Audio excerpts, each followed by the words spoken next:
A taxa de letalidade por comunidades autónomas, é dicir, o número de falecidos polo número de persoas contagiadas, Galicia é a comunidade autónoma con menos falecidos polo número de persoas contagiadas. Temos neste momento o 2,08% e en España ofrecemos un dato do 8,67%.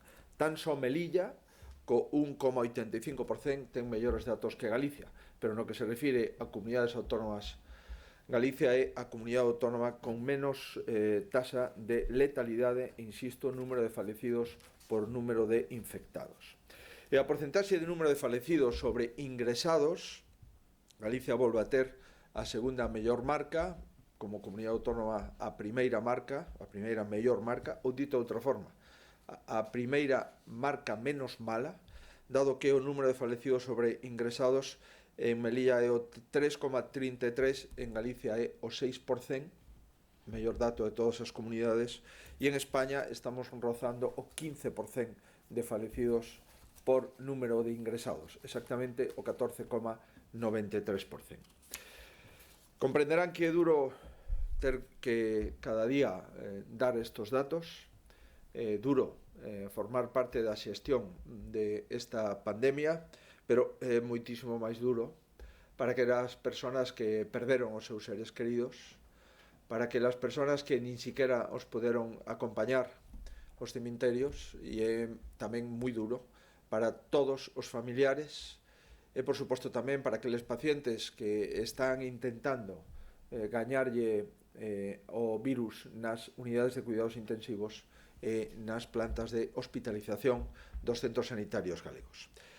Por conseguinte, en nome do pobo de Galicia, quero trasladarlle o noso cariño a todas as familias que perderon os seus seres queridos, a estos 84 falecidos, e tamén a todos os familiares dos pacientes que están nas UCIs e que están en hospitalización, que lóxicamente están preocupados polo seu estado de saúde.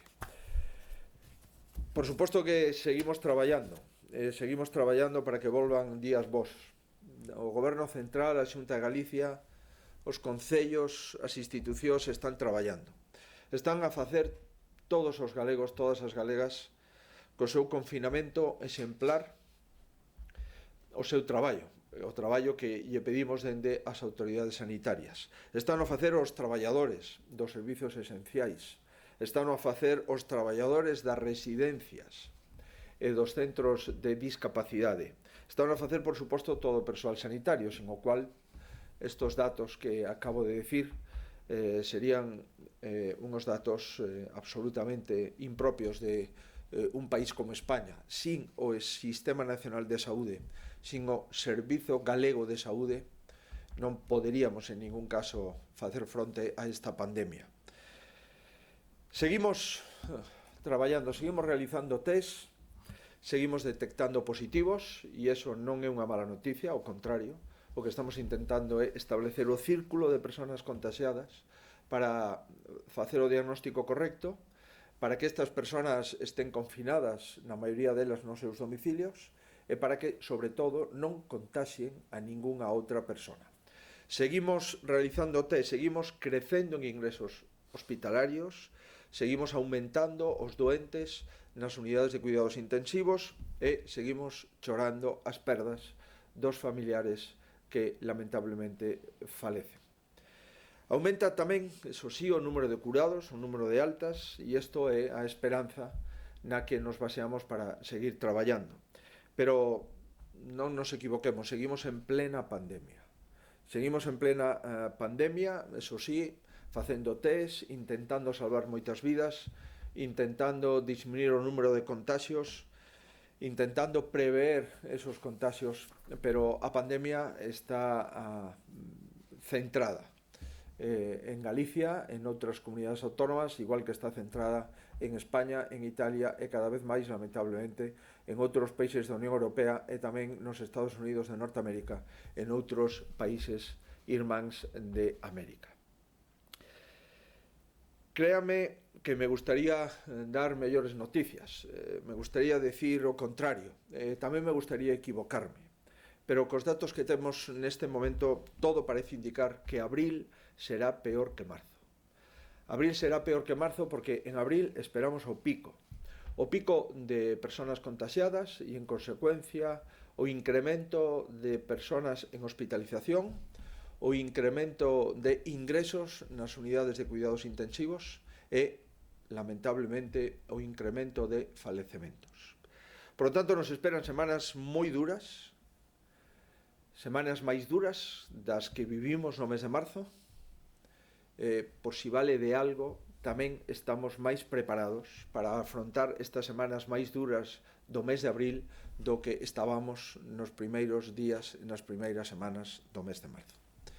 Efectivamente, onte tivemos unha reunión larga del Comité Clínico del Servicio Galego de Salud, donde están especialistas en representación de los servicios hospitalarios y también jefe de servicio de primaria en representación de sus colegas de la atención primaria para evaluar la situación epidemiológica y la evolución prevista de la situación epidemiológica que estamos teniendo en Galicia y la que preveemos para las próximas semanas de abril.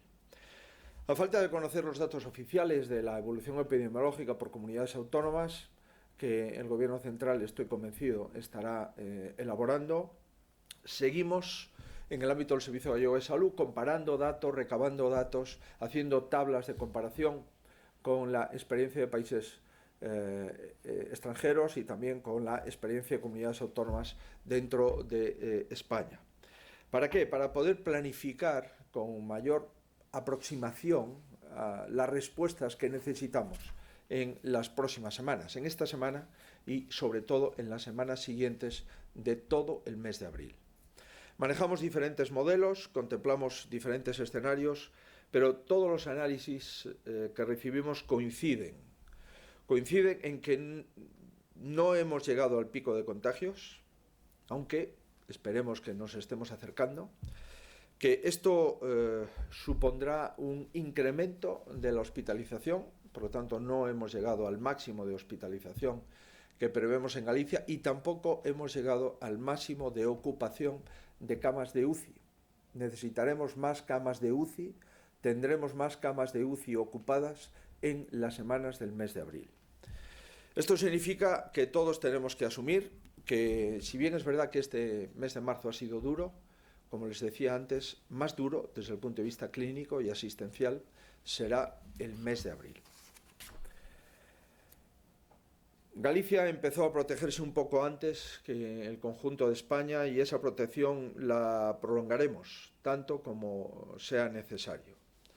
Ojalá la anticipación en la compra de material de algunas semanas y también la anticipación en la declaración de emergencia sanitaria de 48 horas esté produciendo mejores resultados.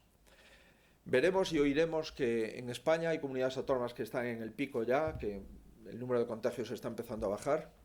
Me alegro y espero que esos datos sean correctos. Hay que compararlos con el número de test que se están realizando para saber si realmente están bajando. Pero escucharemos también, y me alegro por supuesto, que el número de hospitalizaciones y el número de presencias en las unidades de cuidados intensivos en algunos lugares de España estén ya en el grado de saturación y podrán bajar en los próximos días o semanas, pero anticipo que en Galicia no será así. En Galicia hemos empezado más tarde y por lo tanto llegaremos más tarde al pico de hospitalización y de UCI. Somos conscientes de que los ciudadanos han tenido que soportar muchas incomodidades y que les hemos pedido muchos esfuerzos en las últimas semanas, pero yo hoy comparezco aquí para pedirles más esfuerzo durante este mes de abril. Y ahora que estamos en un momento clave, es necesario, insisto, no relajarse, sino todo lo contrario. En el ámbito de Galicia es necesario redoblar el compromiso para evitar los contagios de personas que ya estén diagnosticadas y también, por supuesto, para acelerar, si cabe, el material y la asistencia sanitaria, tanto en las residencias de mayores, en los centros de discapacidad, a través de los centros de salud y también en los hospitales y en la red pública y privada de Galicia, desde el punto de vista sanitario. Cada uno en su sitio, y cada uno ejerciendo su responsabilidad, le quiero dar las gracias una vez más. Los que cada hora luchan por salvar vidas en el ámbito sanitario, los que vigilan que se cumplen las restricciones impuestas, los que garantizan que los servicios esenciales se sigan prestando y, por supuesto, a todos aquellos que se quedan en sus casas confinados. Todos formamos parte de la misma cadena y lo importante es que todos los eslabones de la cadena funcionen para que la cadena no se rompa por la parte más débil. El Gobierno central ha decidido, desde la medianoche del pasado domingo, incrementar las restricciones en el ámbito de la actividad económica. Y aunque otras cuestiones por parte del Gobierno central no fueron atendidas, yo sí quiero agradecerle al Gobierno central que dos planteamientos, al menos dos, de los que hemos hecho en Galicia, también otros presidentes autonómicos, han sido atendidos para intentar hacer un cierre un poco más ordenado. Tanto la moratoria de las 24 horas que dieron ayer, en el día lunes, como también la aclaración de que en determinadas fábricas, en determinadas industrias, se puede quedar un retén de trabajo para no perjudicar de forma definitiva las instalaciones y las maquinarias de esas industrias y de esas fábricas. Es evidente que aquí todos estamos intentando sumar, y se equivoca el Gobierno central si piensa que las comunidades autónomas no tenemos la prioridad para que el Gobierno central acierte, porque si acierta el Gobierno central en un estado de alarma, acertamos todos los que nos vemos sometidos a cumplir estrictamente ese estado de alarma. Y por eso nuestra lealtad al Gobierno central ha sido y seguirá y proseguirá siempre. Pero como esa lealtad va a proseguir, sería bueno, en primer lugar, abordar los asuntos con las comunidades autónomas antes de dar los asuntos por definitivamente cerrados. Creo que es bueno y creo que es útil, sin ninguna duda, y se ha demostrado que es bueno y que es útil. Y en segundo lugar, es evidente que necesitamos concreción y claridad. Cuando se adopta una medida de este calado, no pueden surgir centenares de dudas en la interpretación de la propia medida y es importante disminuir el desconcierto en el que se ven algunas empresas todavía hoy, martes. Dicho esto, las responsabilidades del Gobierno de España no son fáciles, lo sabemos. Ningún gobierno ha tenido que someterse a este estrés desde el punto de vista de toma de decisiones, pero tampoco es fácil las responsabilidades de las comunidades autónomas que estamos prestando servicios sanitarios, los que tenemos que contar y responder de nuestras acciones y de nuestras decisiones sanitarias. Por eso hay que reiterar la voluntad de colaboración, y es que el Estado español es un Estado complejo. La nación española es una nación en la que hemos decidido que se descentralizaban la mayoría de las competencias en servicios públicos. Se descentralizaba toda la gestión sanitaria, se descentralizaba toda la gestión de la administración docente, se descentralizaba buena parte de la gestión en la administración de justicia, se descentralizaba buena parte de la gestión en los servicios sociales entre las comunidades autónomas y los ayuntamientos. Y por eso nosotros estamos aquí para trabajar día a día y queremos trasladarlo. Y en este sentido le hemos pedido al Gobierno una mayor concreción de las actividades que están permitidas y cuáles no. ¿Para qué? Pues para que no se sigan generando dudas e incertezas todavía en la mañana de este martes. Sabemos que hay comunidades autónomas que tienen mayor clarificación. Sabemos que hay comunidades autónomas cuya delegación del Gobierno ha hecho pública una serie de medidas y una serie de decisiones para aclarar la actividad industrial en el ámbito territorial de esa comunidad autónoma, y sería de mucha utilidad que esas aclaraciones pudieran ser determinantes para disminuir las dudas que algunas empresas, no pocas, están trasladando al Gobierno de la Xunta de Galicia. Como lles indicaba ao comenzo, onte mesmo tomamos a decisión de facer outra reunión do Comité Clínico do Servicio Galego de Saúde dende as 6 da tarde hasta as 21 horas aproximadamente. E quixera trasladarlle as decisións que, en base ás propostas do Comité Clínico Asistencial do Servicio Galego de Saúde, acabamos de adoptar, decisións que traslado. En primeiro lugar, tomamos a decisión de iniciar a posta en marcha de 2 hospitais de reforzo para ampliar toda a planta hospitalaria pública e privada con que conta Galicia. En concreto, tomamos a decisión de que a xerencia da área de saúde da Coruña e a xerencia da área de saúde de Santiago inicien todos os preparativos para instalar 2 hospitais de reforzo, un na cidade da Coruña e outro na cidade de Santiago. No caso da Coruña, o hospital de reforzo se instalará no recinto ferial e contará cun aforo entre 200 e 300 camas a maiores, as que xa temos instaladas en toda a cidade da Coruña, tanto no Hospital Universitario da Coruña como no Hospital Avente Lago, Hospital Materno, Hospital Marítimo de Oza e o resto de hospitales privados.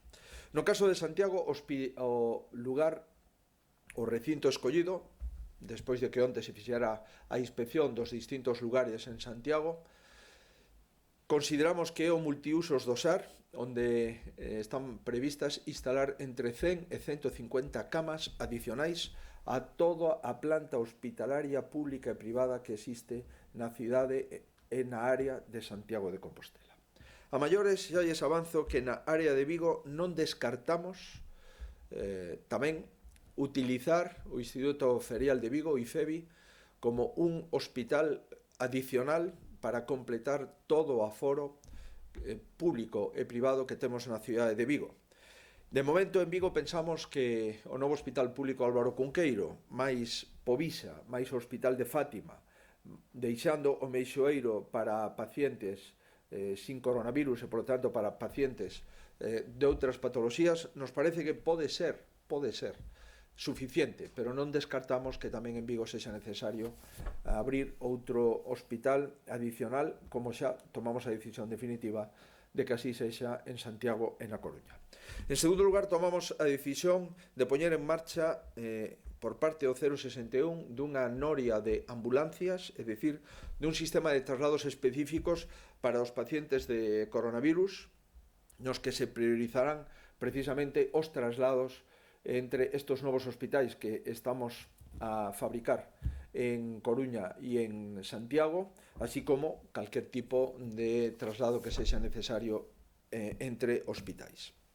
En terceiro lugar, en canto á previsión, tamén traballamos para facilitarlle o labor do máximo posible ao personal sanitario e, como recordarán no día de onte, tomamos a decisión de poñer unha serie de hotéis de forma gratuita en favor dos profesionais sanitarios que o necesiten ou que o soliciten, dirixidos para manter un afastamento preventivo cos seus familiares, no caso de que algún profesional teña o contagio do coronavirus e considere polas características do seu domicilio que é máis prudente irse a unha habitación de un hotel, están a disposición. Tamén para evitar desplazamentos, no caso de que o lugar de residencia e o lugar de traballo disten kilómetros suficientes. Tamén cando precisen illamento preventivo por posible contacto cun diagnosticado ou mesmo para facilitar a organización das quendas de traballo. Estos hotéis están a disposición de acordo coas instruccións de cada xerencia de área sanitaria. Seguimos actuando nos hospitais e seguimos actuando nas residencias da terceira idade. Según os últimos datos que dispoñemos no día de onte, dos 22.000 usuarios das residencias de iniciativa social, das residencias de iniciativa privada e das residencias públicas, dos 22.000 usuarios, temos 383 usuarios diagnosticados co coronavirus. A situación sigue a ser menos mala que en boa parte do país, pero é necesario seguir actuando para prevenir contaxios e para dar resposta aos que se produzan, que, como vimos dicindo en cada unha das intervencións, lamentablemente se seguirán producindo contaxios, dado que a maioría das persoas que viven nas residencias son persoas asistidas, é dicir, pois de unha avanzada idade e con patoloxías previas, o que significa maior vulnerabilidade cando son infectadas polo virus da pandemia. As medidas que adoptamos e que vamos a seguir adoptando son as seguintes. En primeiro lugar, lóxicamente, seguir activando e seguir implementando os protocolos que temos desde fai semanas. para tratar pacientes aillados e para tratar outros pacientes que non presentan sintomatoloxía do coronavirus, a pesar de telo, e, por suposto, para preservar pacientes que non teñen ese virus detectado. Estamos facendo reparto de material diariamente ás residencias da terceira idade. A medida que vamos tendo máis material, e esta semana é moi importante para recibir material, algún deles xa o temos confirmado e está in itinere hacia Galicia, en camións que xa cargaron en Zaragoza, pois vamos implementando ese material con maior fluidez. En terceiro lugar, é unha supervisión sanitaria continua no que sucede nas residencias da terceira idade, tanto nas públicas, por suposto, e nas privadas que están tuteladas polo Servicio Galego de Saúde. En cuarto lugar, seguimos tratando de illar ao máximo os casos que imos detectando, xa sexa nos propios centros onde se producen, se hai condicións arquitectónicas e condicións de persoal para telos aillados no propio centro, ou trasladando os usuarios contaxiados ás residencias integradas, residencias que xa habilitamos dende a pasada semana ou que vamos ir habilitando en cada área sanitaria en función da demanda que vayamos concretando. Como saben, a pasada semana puxemos en marcha, como decía, 2 residencias integradas, unha para a provincia de Ourense, Maños de Molgas, e outra en Santiago de Compostela, para concentrar aqueles casos positivos que consideramos que non debían permanecer nos seus centros de referencia, cumplindo o protocolo do Ministerio de Sanidade, o cal lle engadimos algunhas especificidades en Galicia co protocolo que aprobamos no Servicio Galego de Saúde. En sexto lugar, onte mesmo tomamos a decisión de intervir 2 residencias privadas, unha en Vigo e outra en Cangas, transformándoas en residencias integradas baixo a supervisión directa das autoridades sanitarias. Esta intervención de 2 residencias privadas supón que a Xunta de Galicia nomeará unha dirección para coordinar a actividade asistencial, unha dirección da residencia. Tamén garantimos a aplicación dos protocolos e levamos a cabo unha supervisión médica e de enfermería a todos os residentes de ambas as 2 residencias, tanto a de Barreiros en Vigo como a de Cangas. Seguiremos poñendo en marcha novas residencias integradas nas distintas áreas sanitarias según vayan evolucionando a situación. Quero decirlles que non basta con anticiparnos. Imos ir máis aló dos protocolos establecidos que sinalan cando se deben facer probas. Estou me referindo a residencias, e esta é a 7ª decisión que adoptamos. Onte, en presencia do xefe de Servicio de Microbioloxía do Hospital Álvaro Cunqueiro, do Complexo Hospitalario de Vigo, que representa e está en contacto con todos os servicios de microbioloxía de Galicia, tomamos a decisión de priorizar os test de diagnóstico nas residencias da terceira idade de Galicia. Estamos incrementando e intensificando o número de test, por eso estamos detectando máis residentes infectados, tanto nas residencias, no que se refire a internados, como nos empregados que están traballando nas residencias. O obxectivo é chegar a todos os centros. O único límite que temos é o número de test disponibles, que remite ao Goberno Central ou que temos capacidade de comprar. Si tuviéramos todos os test, esa máquina que temos operativa no hospital en Vigo, que ten capacidade para 800 test de forma inmediata, estaría funcionando mañán e noite. O límite que temos é que neste momento é moi difícil conseguir test diagnósticos complexos, moi complexa este mercado do conxunto dos test diagnósticos que existen no mundo. Chegaremos, como digo, a todos os centros, comenzando por los que xa temos detectado casos, e aí estamos, facéndoos, e tamén levando a cabo alrededor de 800 test diarios para completar o mapa de todas as residencias e saber cales son os residentes contaxiados. Evidentemente, os residentes contaxiados asintomáticos teñen un tratamento distinto dos que presentan síntomas virulentos, e tamén estamos convencidos que cando un residente presenta síntomas con independencia de que tuvera ou non tuvera o test, os protocolos indican que debe ser aillado na propia residencia para garantir a súa saúde e preservar a saúde dos demais. Non podo decir que non se van a producir máis casos nas residencias, do mesmo xeito que non podemos decir que non se van a producir máis casos fora de residencias. Pero o que sí podo decir é que teñan por seguro os familiares dos maiores e sobre todo os maiores que para nós siguen sendo prioritarios. Por eso, unha das decisións do Comité Clínico é priorizar os test de recoñecemento de contagio nas residencias da terceira idade e tamén nas residencias de discapacidade.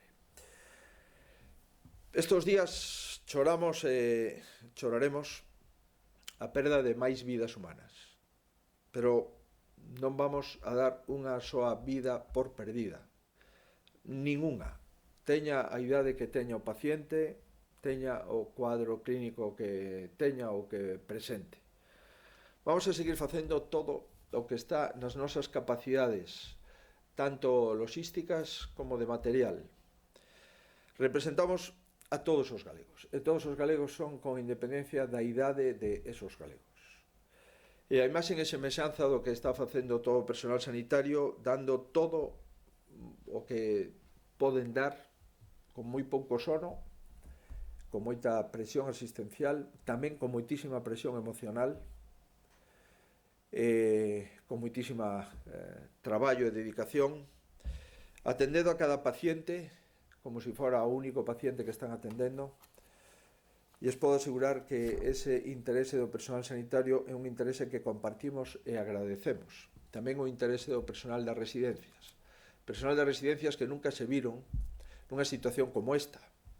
Personal de residencias que moitas veces quedan sobrepasados pola situación e pola facilidade en que as persoas maiores con patoloxías respiratorias de base ou con patoloxías cardíacas ou con outro tipo de patoloxías oncolóxicas pois teñen unha gran facilidade de ser contaxiados e de contaxiarse.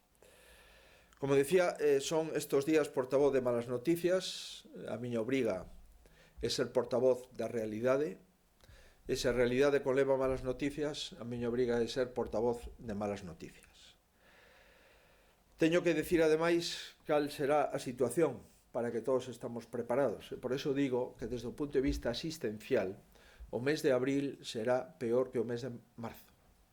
Tamén é certo que, se non houbéramos traballado con tanta intensidade, e, na miña opinión, con un relativo éxito en comparación co resto das comunidades autónomas, non poderíamos afrontar ese mes de abril.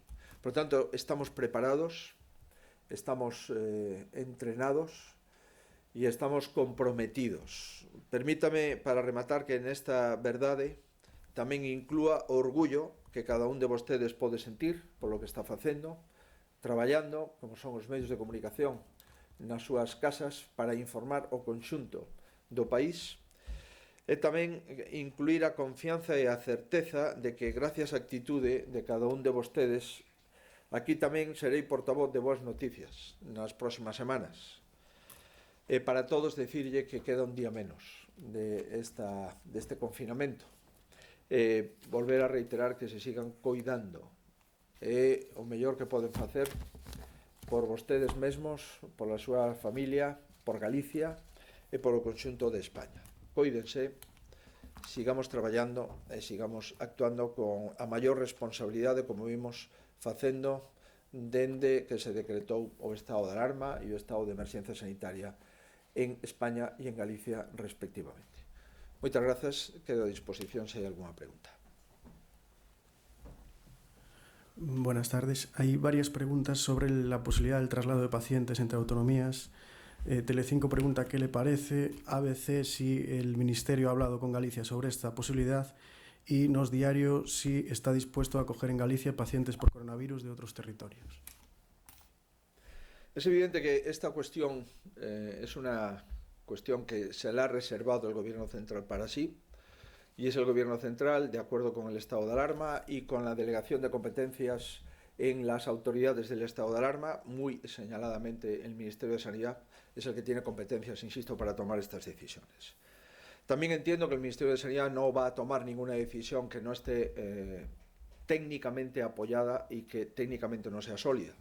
Por eso es tan importante conocer la curva epidemiológica, para ver en qué comunidades autónomas podemos estar llegando al pico de presión asistencial y en qué otras comunidades autónomas aún no hemos llegado a la presión máxima en hospitalización y UCI, como es el caso de Galicia.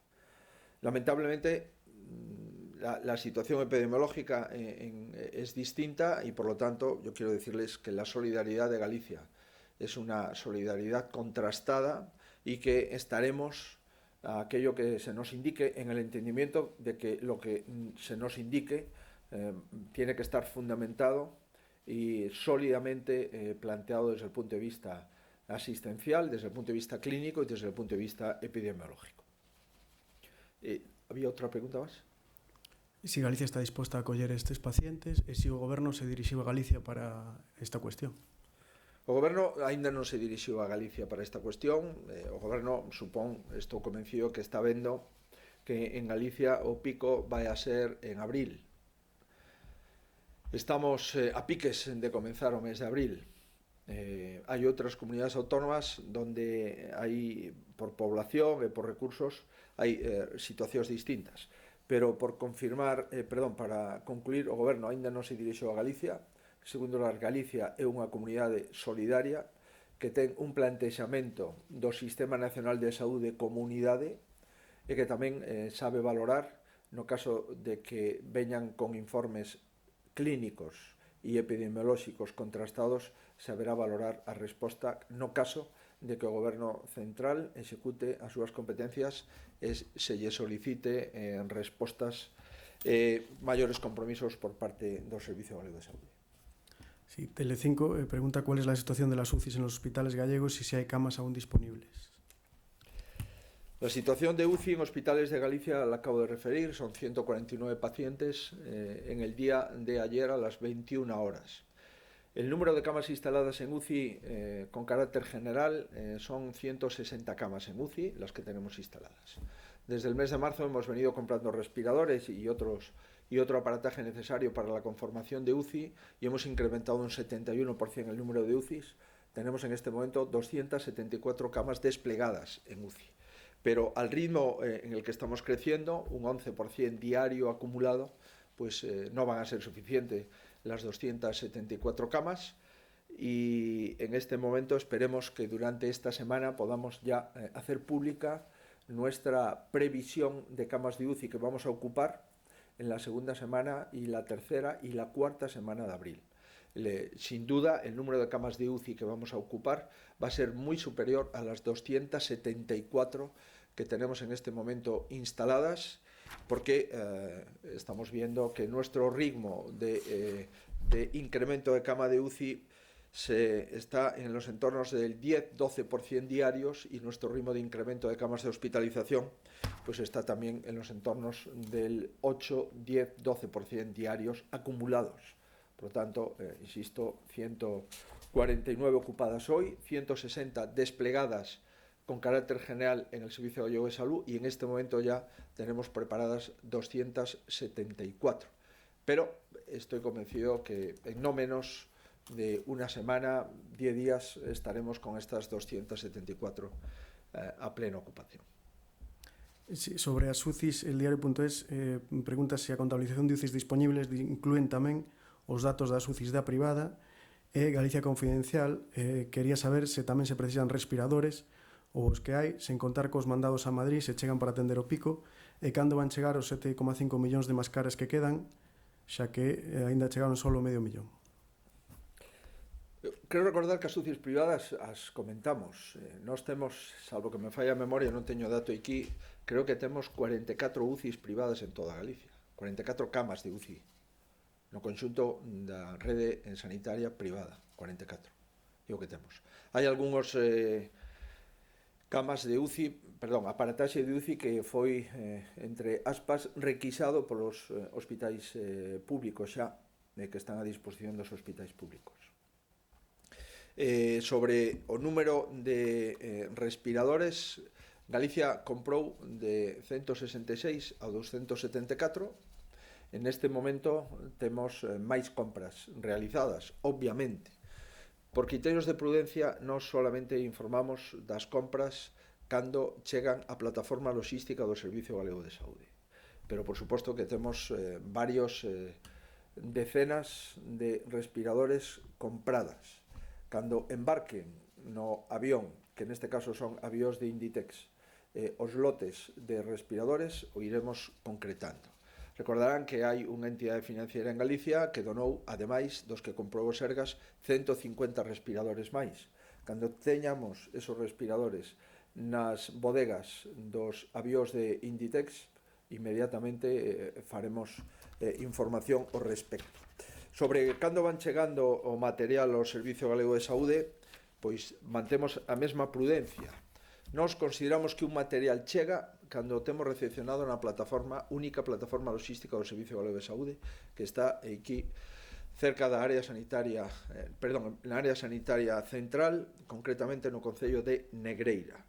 En este momento o que sí podo confirmar é que hai 2 millóns de mascarillas máis que xa foron depositadas no aeroporto de Zaragoza e que están nos camións que van neste momento un itinere hacia Santiago, Negreira, e que entendemos que de madrugada estarán xa na comunidade autónoma galega.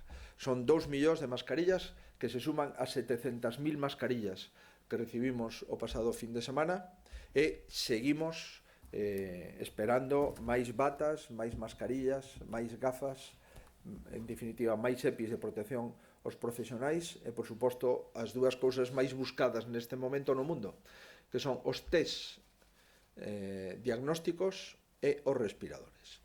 Pero, de momento, o que temos previsto de entrada de material sanitario está sendo conforme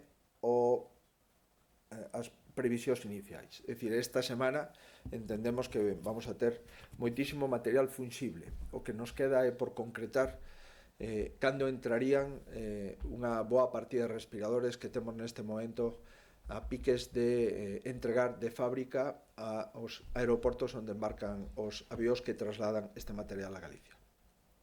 Sí, ABC pregunta si hay margen para que Galicia negocie como hace el País Vasco, excepciones al cerrojazo de empresas decretado por el Gobierno.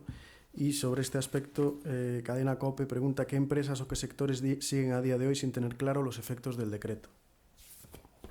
Mire, yo, igual que todos los presidentes autonómicos, procuramos ser comprensivos, porque es muy difícil tomar la decisión de dictar un decreto como este, en el que además no hay precedentes. Pero creo, y lo digo como lo he dicho en la conferencia de presidentes, que cuando uno va a dictar un decreto como este hay que trabajarlo mucho antes.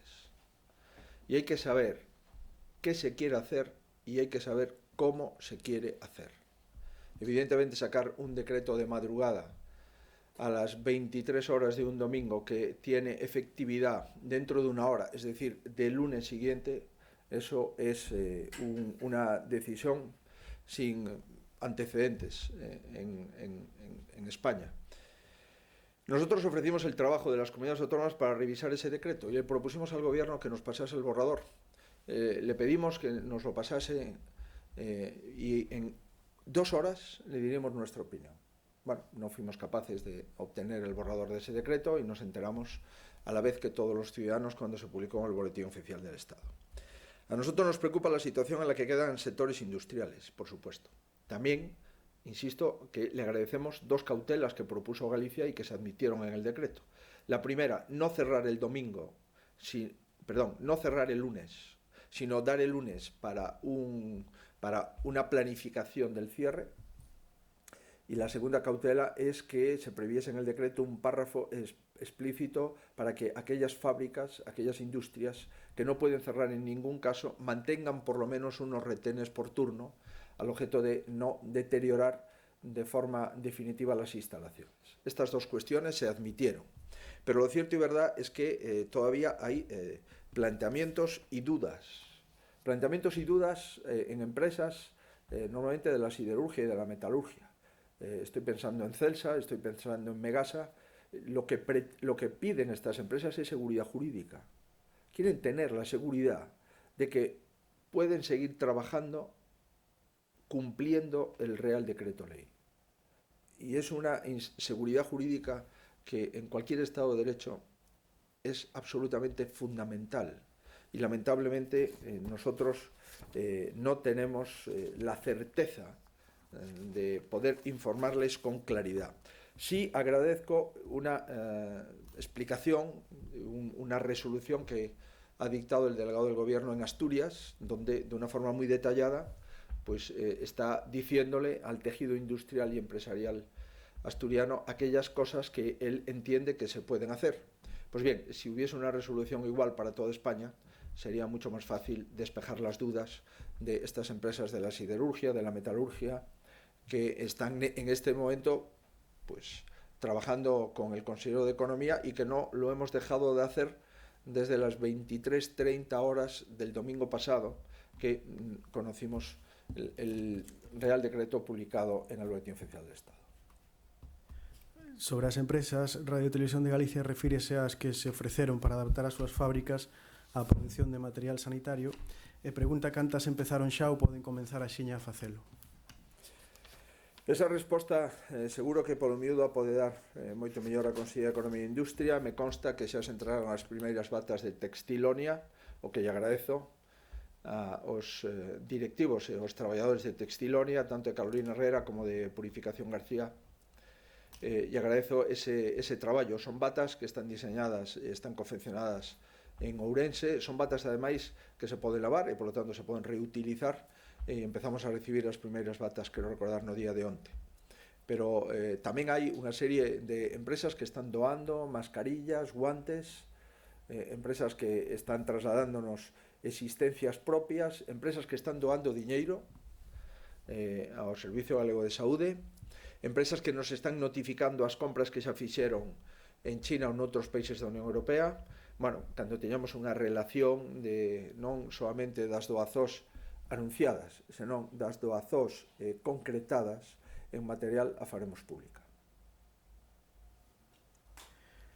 El Mundo. O defensor do paciente pediu xa a Fiscalía que investigue a morte dunha muller embarazada con coronavirus no Hospital da Coruña, xa que é posible que se cometeu algunha irregularidade.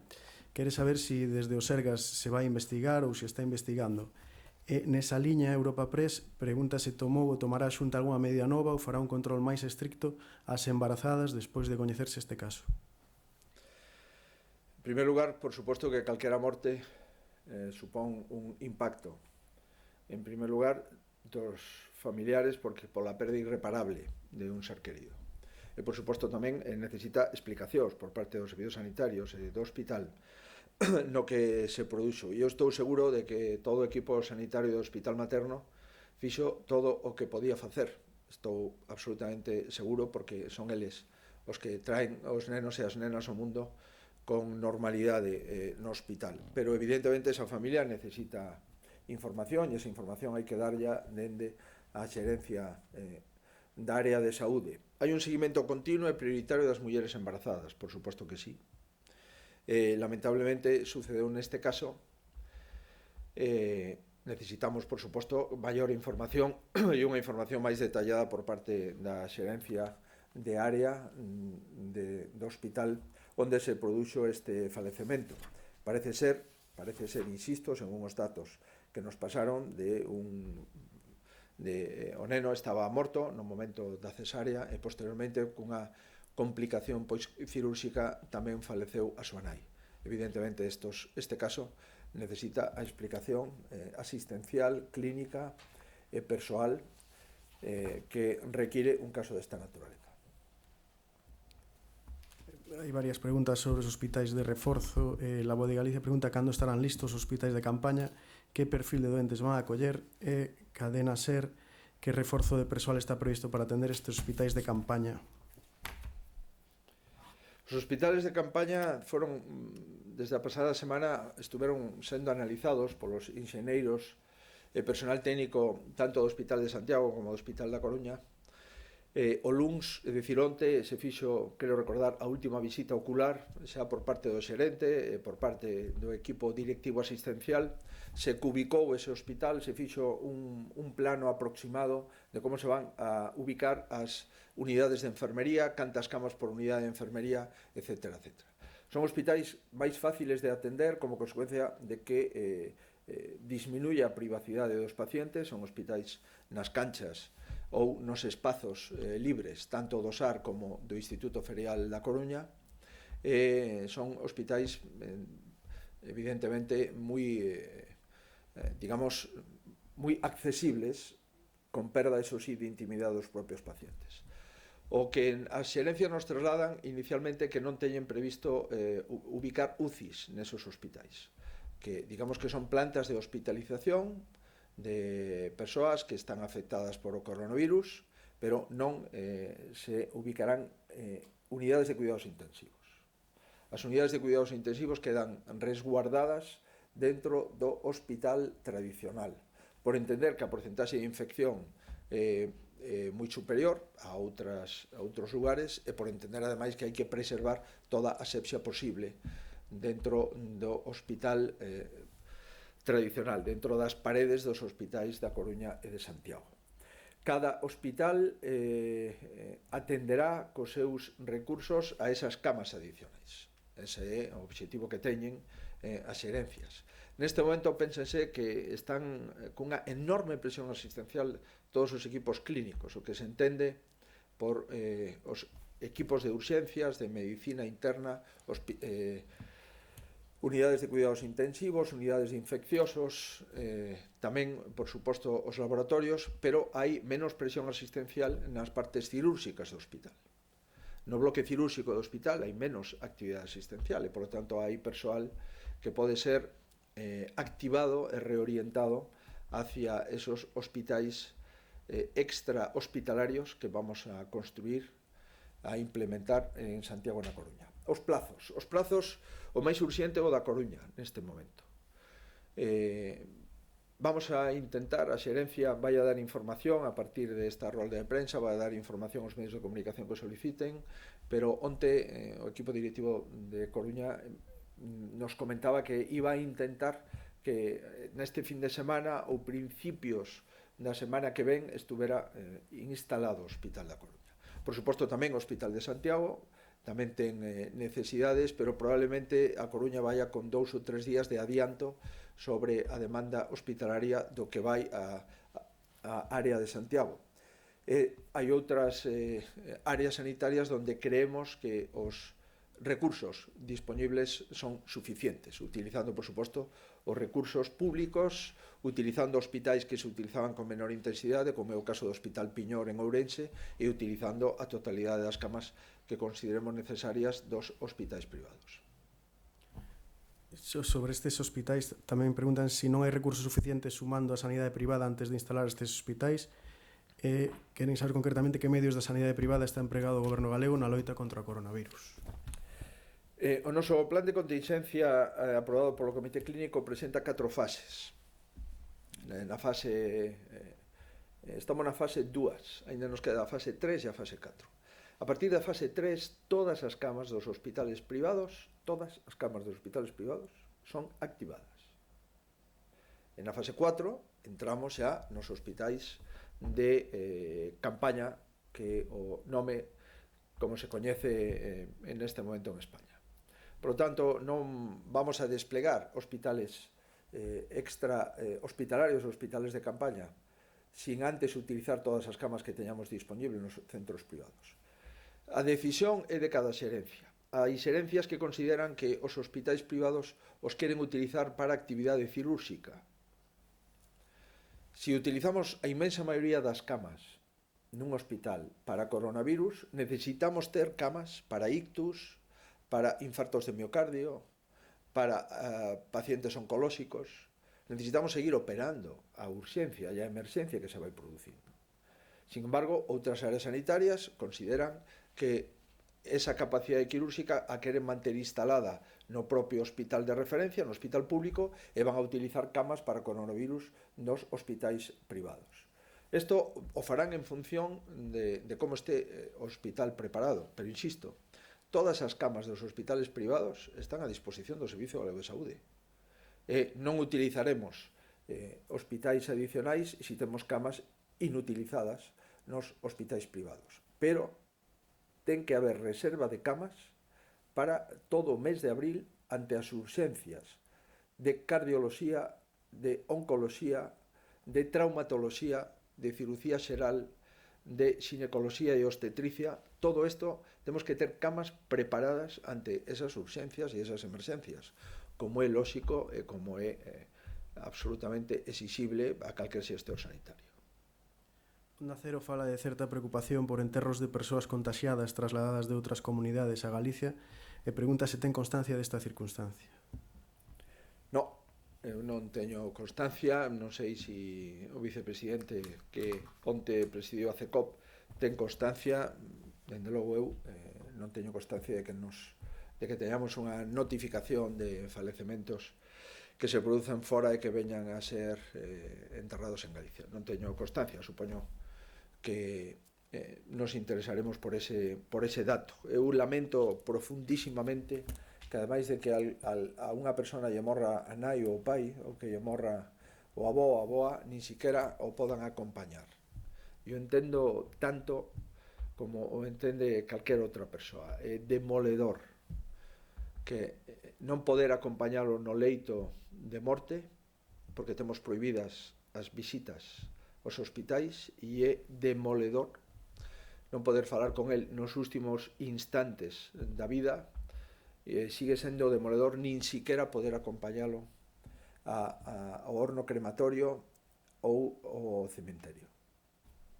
É moi difícil aceptar isto psicolóxicamente, e é unha cosa que quedará gravada na mente, no recordo de todas as persoas que se están vendo afectadas por o falecemento dos seus familiares.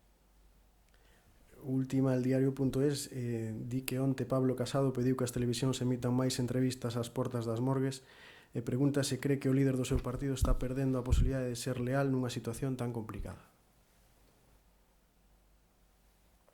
Mire, el estado de alarma se ha prolongado en España con el apoyo de Pablo Casado y del Partido Popular.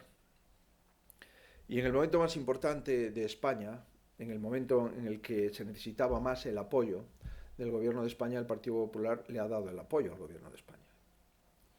Y el PP estuvo ahí dándole el apoyo al gobierno de España, y otros no le dieron el apoyo al gobierno de España. Y el PP estuvo ahí. Pese a que 2 días después de darle el apoyo al Real Decreto de alarma, pues se hiciese lo contrario de lo que se decía en el Real Decreto. Me refiero a hacer lo contrario de lo que el Real Decreto preveía para la actividad económica. El gobierno cambió de opinión sin darle ninguna información al partido mayoritario de la oposición y al líder de la oposición, lo cual creo que eso merece una explicación. Ahora, dicho esto, y con independencia de las distintas opiniones y de las distintas sensibilidades, el gobierno no debería de olvidar que el Partido Popular ha sido leal con el gobierno, mucho más leal que algunos de sus socios que no apoyaron el estado de alarma. Y espero que eso no lo olvide. El Partido Popular ha sido más leal que algunos de sus socios en la investidura. Y entiendo que esto los españoles lo sabrán valorar y el gobierno también. Pues muy bien. Muchísimas gracias por todo.